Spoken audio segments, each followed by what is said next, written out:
Halo, selamat pagi Bu Tuti dan teman-teman semua. Jadi pada kesempatan kali ini kelompok kami akan mempresentasikan hasil analisa eh, dalam ma- dalam matkul Strategic Management dengan judul laporannya Analisis Implementasi Strategi Diferensiasi pada Perusahaan Terbuka yang ada di Indonesia ditinjau dengan teori keunggulan bersaing Porter. Dalam penelitian ini kami menganalisis 4 perusahaan publik yang berbeda, yaitu ada yang pertama PT Indo Crypto Coin Semesta, terus kemudian ada PT Chandra Daya Investasi, terus yang ketiga ada PT Unilever, dan yang terakhir ada PT Bank Sentral Asia (BBCA). Jadi fokus utama analisis ini itu adalah bagaimana strategi yang diterapkan dalam perusahaan-perusahaan tersebut jika ditinjau dari teori Porter 5. Nah, serta apakah strategi tersebut benar-benar bersifat diferensiasi, biaya rendah, atau justru malah bersifat hibrida. Next, ayo. Oke, mungkin masuk ke bagian latar belakang perusahaan terlebih dahulu untuk PT Indo Crypto Coin Semesta atau Coin yang baru saja melakukan IPO eh, pada tahun 2025.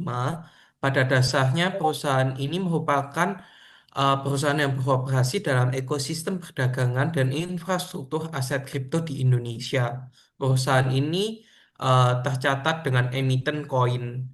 Peran strategisnya sebagai emiten publik, kehadiran koin menandai era baru di mana aktivitas aset digital telah terintegrasi secara resmi ke dalam sistem pasar modal nasional. Kondisi eksternal dan internal, bisnis emiten koin sangat dipengaruhi oleh dinamika ekonomi digital, perkembangan teknologi blockchain yang cepat, serta perubahan regulasi, terutama peralihan pengawasan dari Bapepti ke OJK. Nah, tujuan strategis dari koin sendiri, perusahaan berusaha untuk fokus pada penguatan fondasi operasional, tata kelola, dan kepatuhan regulasi untuk membangun kepercayaan pasar serta menghadapi volatilitas tinggi di industri aset digital. Selanjutnya untuk bagian PT Chandra, PT Chandra sendiri beremiten CDIA juga sama-sama baru saja melakukan IPO tahun lalu bersama Koin. PT Chandra Daya Investasi Tbk adalah perusahaan holding investasi yang berfokus pada sektor infrastruktur strategis, termasuk energi, utilitas air, logistik, serta fasilitas pelabuhan dan penyimpanan. Nah, modal bisnis CDIA itu mengelola aset jangka panjang yang bersifat kritis bagi ekosistem rantai pasok dan ketahanan industri di Indonesia. Pencatatan saham di pasar modal bertujuan untuk memperkuat struktur permodalan dan memperluas peran perusahaan sebagai penyedia infrastruktur nasional. Dinamika industri dari CDIA sendiri sangat dipengaruhi oleh pertumbuhan ekonomi nasional, prioritas pembangunan infrastruktur pemerintah, serta tren urbanisasi yang meningkatkan permintaan akan energi dan air bersih. Keunggulan strategis dari CDIA terletak pada portofolio aset yang terdiversifikasi dan dukungan dari kelompok usaha besar yang memberikan akses kuat terhadap sumber daya finansial serta jaringan bisnis. Strategi perusahaan lebih menekankan pada efisiensi operasional dan stabilitas arus kas untuk menjaga keberlanjutan bisnis di sektor yang padat modal.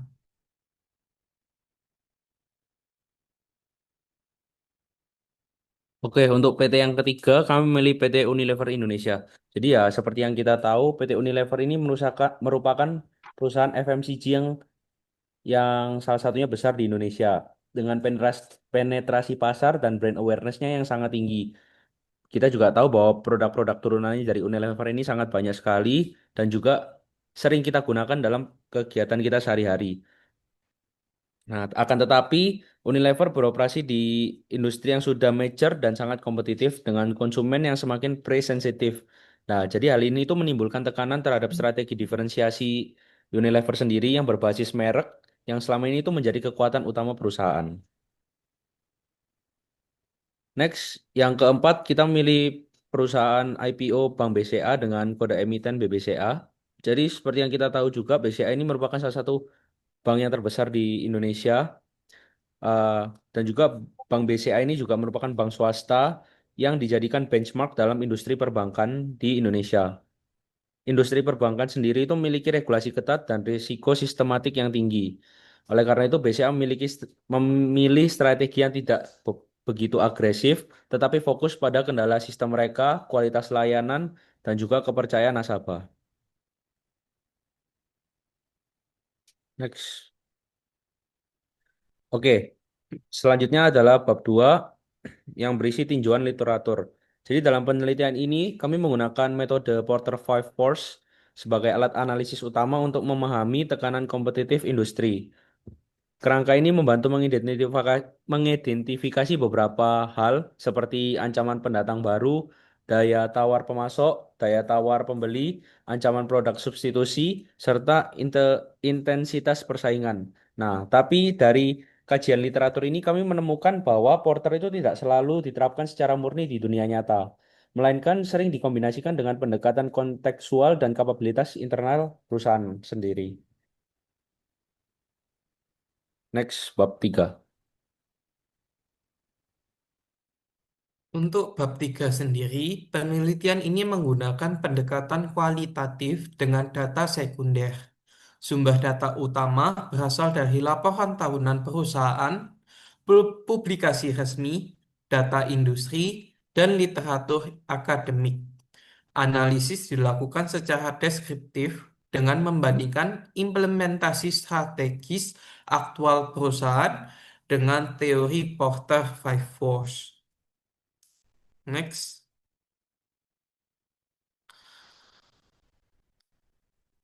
Nah, masuk ke pembahasan dan diskusi. Untuk eh, PT Indo Crypto sendiri, fokus strategisnya perusahaan memprioritaskan penguatan fondasi operasional, tata kelola infrastruktur teknologi, kepatuhan regulasi, dibandingkan ekspansi produk yang agresif. Nah, masuk ke bagian Porter Five Force, mungkin tolong di-scroll.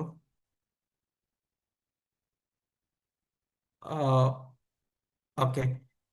Em, untuk masuk ke bagian Five Force, langkah strategis koin merupakan respon terhadap tingginya persaingan dan daya tawar pembeli dengan cara menekan biaya operasional serta meningkatkan efisiensi sistem melalui otomatisasi. Nah, untuk SWOT dari koin sendiri, terhadap SWOT Oke, SWOT pada dasarnya strength-nya mereka sudah cukup terintegrasi dengan bisnis digital mereka. Sehingga mereka memiliki kekuatan atau sistem untuk mengendalikan market kripto di Indonesia sendiri, dibantu atau di-backing dengan otoritas jasa keuangan atau di sini selaku sebagai pemerintah. Weakness, ketergantungan tinggi pada volume transaksi yang menyebabkan pendapatan sangat fluktuatif dan sulit diprediksi. Model bisnis ini sangat tergantung dengan transaksi dan kepercayaan konsumen terhadap aset digitalnya. Untuk opportunity, aset digital sendiri secara global memang sangat oportunis. Di Indonesia sendiri masih belum banyak persaingan yang bisa menggeser posisi dari perusahaan koin. Untuk trades-nya sendiri, volatilitas ekstrim pasar kripto berpotensi untuk menurunkan aktivitas transaksi secara drastis. Masuknya pemain global yang memiliki izin dengan teknologi lebih maju akan sangat menjadi tantangan tersendiri bagi koin. Resiko reputasi akibat kegagalan sistem atau insiden keamanan juga sangat berpengaruh, terutama di Indonesia yang sangat sensitif terhadap isu ini. Em, Mungkin ke bagian pastel atas. Untuk political, secara umum koin mendapatkan respon yang cukup baik dari pemerintah Indonesia. Namun terdapat peralihan pengawasan dari Bapepti kepada OJK. Namun pada dasarnya ini tidak seberapa berpengaruh terhadap customernya dari koin. Ketidak, namun terdapat tantangan tersendiri yaitu ketidakpastian arah kebijakan kripto nasional karena transparansi hukum dan lain-lain masih sangat minim di Indonesia. Untuk ekonomi, tergantung pada siklus pasar kripto global, sensitif terhadap sentimen makroekonomi global, pendapatan berbasis aktivitas transaksi, sosial, literasi, dan kepercayaan publik terhadap kripto masih terbatas dibandingkan dengan aset investasi lainnya. Lalu persepsi risiko tinggi di mata masyarakat, dominasi investor retail. Untuk teknologi, ketergantungan dan keamanan, stabilitas sistem, perkembangan teknologi blockchain yang sangat cepat, risiko operasional berbasis teknologi, lalu untuk masalah legalitas, tuntutan transparansi, kewajiban perlindungan, kepatuhan lintas regulasi keuangan dan teknologi. Lalu untuk environment atau lingkungan, isu konsumsi energi blockchain yang menjadi sorotan utama. Lalu tekanan ESG jangka panjang, lalu belum menjadi faktor diferensiasi utama, namun berpotensi menjadi resiko reputasi di masa depan. Mungkin langsung eh, ini hasil Trans yang CPM. Buat yang CPM pada dasarnya itu hasil perhitungannya secara keseluruhan, tolong agak di scroll Frans, ke bawah yang paragraf. Secara keseluruhan CPM menunjukkan bahwa PT Indo Crypto memiliki keunggulan bersaing yang defensif namun berkelanjutan. Ini sejalan dengan karakteristiknya mulai dari SWOT maupun Pestel karena revenue dari koin sendiri masih cukup unik, persaingan belum terlalu banyak, namun tetap perlu waspada. Masuk ke PT CDIA. Eh, PD, PT CDIA itu memiliki fokus strategi yang diarahkan pada optimalisasi aset yang sudah dimiliki.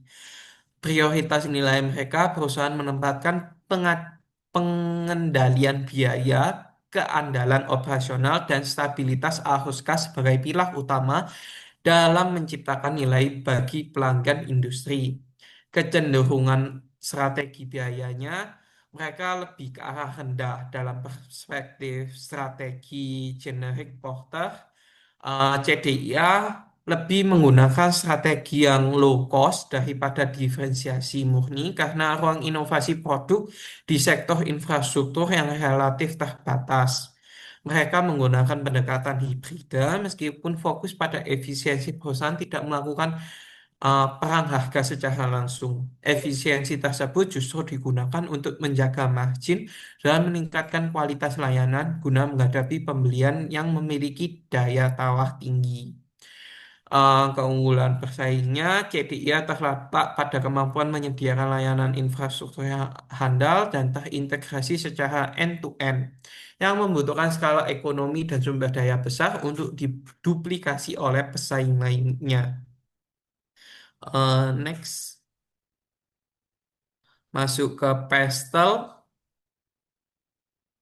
Pestel, secara umum pemerintah terhadap pembangunan infrastruktur, pemerintah memberikan prioritas mereka pada pembangunan infrastruktur yang dilakukan JDIA, regulasi sektor energi, logistik yang ketat, ketergantungan stabilitas kebijakan publik. Untuk ekonomi, karakter bisnis padat modal dalam jangka panjang, sensitivitas terhadap kondisi makroekonomi dan suku bunga, ketergantungan pada aktivitas industri nasional. Untuk sosial, tolong di-scroll. Untuk sosial, meningkatkan tuntutan publik terhadap keberlanjutan, peran infrastruktur sebagai layanan tidak langsung, ekspektasi terhadap keandalan layanan. Untuk teknologi, digitalisasi pengelolaan aset dan operasional, ketergantungan pada teknologi pendukung industri, kebutuhan investasi teknologi berkelanjutan, legal, kontrak jangka panjang dengan mitra industri dan pemerintah, kepatuhan terhadap standar keselamatan dan lingkungan, kompleksitas perizinan lintas sektor. Untuk environment, dampak lingkungan dari aktivitas infrastruktur dan energi menjadi isu yang diperhatikan. Tekanan ESG dari regulator dan investor. Risiko peningkatan biaya akibat standar lingkungan. Untuk SWOT-nya, kepemilikan aset infrastruktur strategis menciptakan hambatan masuk yang tinggi. Portofolio aset diversifikasi memberikan stabilitas pendapatan jangka panjang. Weakness, struktur organisasi dan portofolio yang cukup kompleks.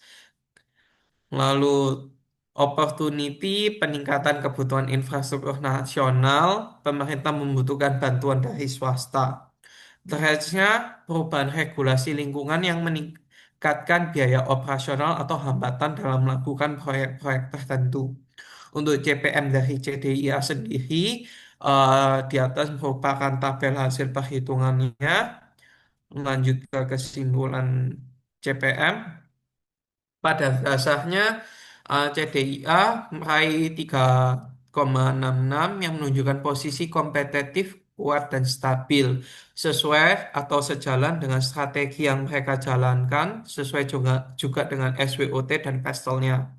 Strategi CDIA menitik beratkan pada stabilitas arus kas. Secara keseluruhan, CDIA menerapkan strategi efisiensi dan mitigasi risiko yang berbasis struktur aset sesuai dengan Porter Five Force.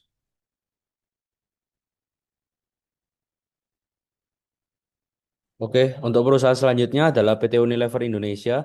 Jadi Unilever secara teori itu berada pada strategi diferensiasi, tapi dalam praktiknya sendiri itu mulai menghadapi erosi diferensiasi. Nah, meningkatnya pesaing lokal yang agresif harga membuat Unilever harus mengkombinasikan beberapa hal, yaitu kekuatan merek, inovasi produk, dan efisiensi biaya. Di mana kondisi ini tuh menempatkan Unilever pada resiko stuck in the middle jika tidak mampu menjaga konsistensi strateginya. Kemudian untuk analisis spesialnya sendiri, dari political ada regulasi keamanan pangan dan produk konsumen, kebijakan lingkungan dan pengurangan plastik, karena banyak juga produk Unilever ini menggunakan packaging plastik, dan juga stabilitas kebijakan nasional. Untuk ekonomiknya, jadi Unilever ini ketergantungan pada daya beli masyarakat sendiri, dan juga karena produksinya skalanya besar, fluktuasi akan harga bahan baku global itu juga mempengaruhi. Di sosial ada perubahan preferensi konsumen ke arah yang lebih sehat dan berkelanjutan.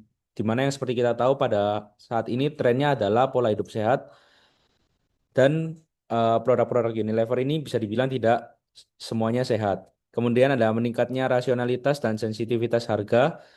Kemudian untuk di teknologi ada digitalisasi pemasaran dan distribusi, kemudahan imitasi produk, dan juga data dan analitik sebagai alat kompetitif. Legal ada kepatuhan terhadap standar produk dan iklan, perlindungan konsumen yang semakin ketat, dan aturan ketenagaan kerja dan rantai pemasok. Terakhir, di environmental ada tekanan ESG dari konsumen dan investor, pengelolaan limbah dan emisi, dan reputasi lingkungan. Untuk SWOT-nya sendiri, strength-nya itu Unilever brand equity-nya itu kuat sekali, menciptakan loyalitas konsumen yang jangka panjang. Kemudian ada jaringan distribusi yang sangat luas hingga seluruh dunia. Kemudian weakness-nya ada ketergantungan tinggi pada pasar domestik Indonesia dan fleksibilitas harga semakin terbatas karena meningkatnya persaingan. Opportunities-nya sendiri, permintaannya itu masih tinggi untuk produk-produknya dan pemanfaatan kanal digital untuk memperkuat engagement konsumen dan threats-nya, persaingan agresif dari brand-brand lokal ini banyak sekali dan juga erosi diferensiasi merek di pasar FMCG yang semakin jenuh. Untuk tabel CPM-nya sendiri seperti yang saya tampilkan di layar, total skor CPM-nya sendiri adalah 3,4. Indikasinya itu posisi kompetitif kuat namun tidak lagi dominan akibat tekanan signifikan dari para pesaing lokal dan multinasional. Next ada perusahaan terakhir yaitu Bank BCA. Bank BCA sendiri itu menerapkan diferensiasi berbasis kualitas layanan, kendala sistem, keandalan sistem, dan juga kepercayaan. Nah, diferensiasi ini bersifat implisit, bukan melalui produk unik, melainkan konsistensi eksekusi dan manajemen resiko. Strategi ini efektif dalam industri perbankan meskipun menghadapi tantangan dari financial technology dan bank digital. Untuk PSL-nya sendiri, political, kebijakan makroprudensial dan permodalan, terus ada stabilitas produk politik nasional, ekonomik, sensitivitas terhadap kondisi makroekonomi dan suku bunga, di mana kalau suku bunganya naik atau turun itu juga mempengaruhi kredit dari bank, pinjaman, dan lain-lain. Sosial, kepercayaan publik sebagai aset strategis utama, perubahan perilaku nasabah ke arah digital, dan ekspektasi tinggi terhadap kualitas layanan. Teknologi, ada digitalisasi layanan, dan lain-lain. Legal, ada perlindungan data dan privasi nasabah, resiko hukum dari aktivitas perbankan, dan kepatuhan anti pencurian uang dan KYC yang ketat. Environmentalnya sendiri ada tekanan ESG dalam pembiayaan, peran bank dalam green financing, dan juga reputasi lingkungan sebagai faktor kepercayaan investor. Nah, SWOT-nya untuk yang strength-nya sendiri, seperti yang kita tahu, BCA ini brandnya kuat ya, dan juga kepercayaan akan masyarakat itu tinggi sekali terhadap BCA. Weakness-nya, pendekatan konservatif itu dapat mengurangi kepercayaan inovasi dan ketergantungan tinggi pada pasar domestik Indonesia. Untuk opportunities, digitalisasi layanan perbankan untuk meningkatkan efisiensi dan pengalaman nasabah. Seperti yang kita tahu, BCA ini banyak juga produk digitalisasinya dan juga mudah digunakan bagi semua kalangan dari yang paling muda hingga tua. Threats juga, dan yang threats terakhir ada fintech dan bank digital dengan struktur biaya yang lebih rendah, perubahan perubahan yang cepat ekspektasi nasabah terhadap layanan digital. Nah, ini ada tabel CPM untuk perusahaan Bank BCA sendiri dengan skor terakhirnya adalah 3,15 dan yang terakhir adalah penutup. Penutup kesimpulan untuk PT Indo Crypto strategi unik karena tidak mengejar inovasi produk agresif, melainkan fokus pada efisiensi operasional, kepatuhan regulasi, dan keandalan sistem. Untuk CDIA menitik beratkan pada strategi biaya rendah melalui efisiensi pengelolaan aset infrastruktur jangka panjang dan stabilitas arus kas. Untuk PT Unilever Indonesia masih mengandalkan diferensiasi merek, namun kini menghadapi tekanan besar untuk menyeimbangkan dengan efisiensi biaya akibat persaingan harga yang ketat di industri FMCG. PT BCA menjalankan diferensiasi melalui kualitas layanan dan kepercayaan dengan fokus pada konsistensi eksekusi dan manajemen risiko daripada inovasi produk yang berisiko tinggi. Untuk bagian saran, saran bagi perusahaan, fleksibilitas strategis, perusahaan harus tetap konsisten dengan posisi mereka, tetapi wajib tetap fleksibel dalam beradaptasi dengan perubahan pasar. Lalu mereka, perusahaan juga harus melakukan evaluasi berkala. Jangan hanya mengandalkan kejayaan masa lalu atau kekuatan historis. Perusahaan perlu mengevaluasi apakah keunggulan mereka masih relevan dengan dinamika industri saat ini. Mungkin sekian dari kami dan terima kasih.